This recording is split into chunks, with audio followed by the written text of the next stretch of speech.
ప్రభునందు ప్రియ స్నేహితులారా, నేటి ఉదయకాలము ఈ వారమంతా దేవుని వాక్యాల్ని ధ్యానించుకోవడానికి కృప చూపిన దేవునికి వందనాలు.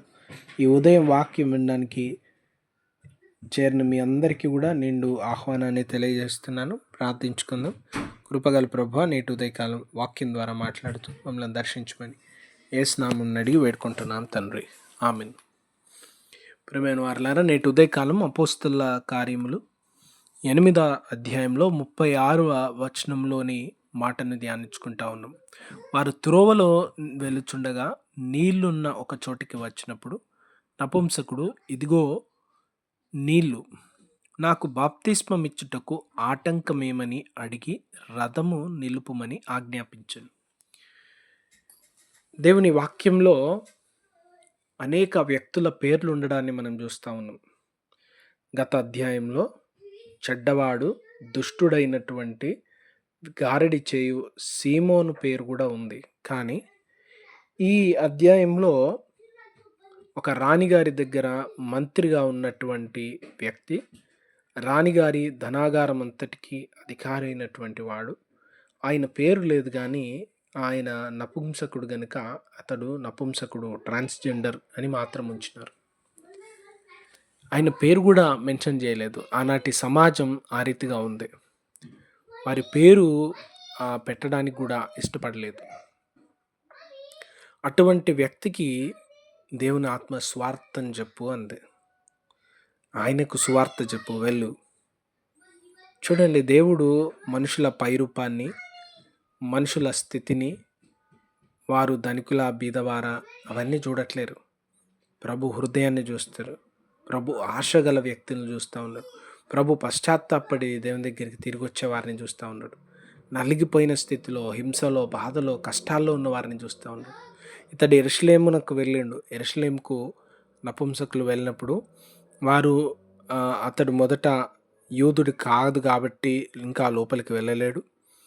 అతడు స్త్రీయో పురుషుడు కాదు గనుక ఇంకా లోపలికి వెళ్ళలేడు. అతడు బయట ఒక చోట నిలిచి మాత్రమే ఆ దేవాలయంలో ప్రార్థన చేసుకోగలడు. వెలుపల ఉండేటువంటి వాడు, ఆయన లోపలికి వెళ్ళలేడు. వెలుపట ఉన్నటువంటి వాడు, is an out cider, is in the margin, బయట వెలుపట ఉన్నటువంటి స్థితి.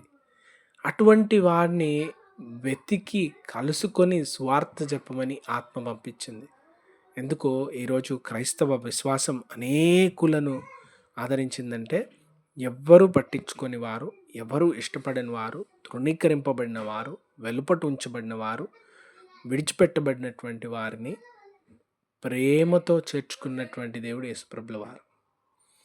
అతను నపుంసకుడు గనుక మిగతా వారికి ఆయన పైన లక్ష్యం లేదు. కానీ యేసుప్రభుల వారు ప్రేమతో పిలుపును పంపి స్వార్థను ప్రకటించినాడు.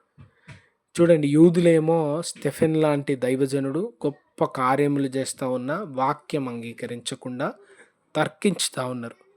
ఈ వ్యక్తి వాక్యం వినగానే నీళ్లున్న చోట రథం ఆపి ఒక ప్రశ్నను వేస్తూ ఉన్నారు. ఆ ప్రశ్న ఏంటంటే, ఇక్కడ నీళ్లున్నాయి, మరి నేను బాప్తిస్మం పొందడానికి ఏంటి ఆటంకం? యూదా మతంలో లోపలికి వెళ్ళడానికి వారు పెట్టుకున్న కట్టడ ఆటంకంగా ఉంది. నేను దేవుని దగ్గరికి వెళ్ళలేదు, నేను దేవాలయం లోపలికి వెళ్ళలేదు, మందసం దగ్గరికి వెళ్ళలేను, బలిపీఠం దగ్గరికి వెళ్ళలేను, నేను బలులు అర్పించే ఇంకా లోపట ఉన్నటువంటి స్థలాల్లోకి వెళ్ళలేదు, నేను వెలుపట ఉన్నాను. మరి ఇక్కడ నీళ్ళు ఉన్నాయి, మరి నేను బాప్తిస్మం పొందితే దేవుని దగ్గరికి వెళ్ళగలను, నేను యేసయ్యను కలుసుకోగలను, యేసయ్య బిడ్డనవ్వగలను. నాకేంటి ఆటంకం? ఏది నన్ను ఆపుతా ఉంది? మానవులు చూస్తున్నట్టుగా నా స్థితి, ఒకవేళ ఆయన ట్రాన్స్జెండర్ కనుక నా స్థితి ఆటంకమా? ఈ లోకం ఎంచుకున్న విధానాల్లో నేను సరిపోను కాబట్టి అది ఆటంకమా? ఈ సామాజిక కట్టడ ఆటంకమా? ఏది ఆటంకం? ఏది ఆపుతా ఉంది నన్ను యేసయ్య దగ్గరికి రానివ్వకుండా? ఫిలిప్ అంటా ఉన్నాడు, ఏం లేదు, మీరు యేసు ప్రభుల వారిని నమ్మితే ఏది ఆటంకం కాదు. మీరు విశ్వసించితే, విశ్వాసం ఉంటే ఈరోజు దేవుని బిడ్డ అవ్వగలుగుతా ఉన్నాం. ఈరోజు అనేక మంది యేసు ప్రభుల వారిని విశ్వసించి బాప్తిస్మం పొంది సంఘంలోకి వచ్చిన తర్వాత కూడా ఇంకా మనుషులు ఏర్పరిచి, విభజించి, దూరపరిచే వాటినే నమ్ముతూ ఉన్నాం. కానీ క్రీస్తు ప్రేమని బలంగా నమ్మట్లేం. కులాన్ని నమ్ముతూ ఉన్నాం. ఇంకా అనేకమైన రుగ్మతల్ని నమ్ముతా ఉన్నాం, అనేక మూఢనమ్మకాల్ని నమ్ముతా ఉన్నాం.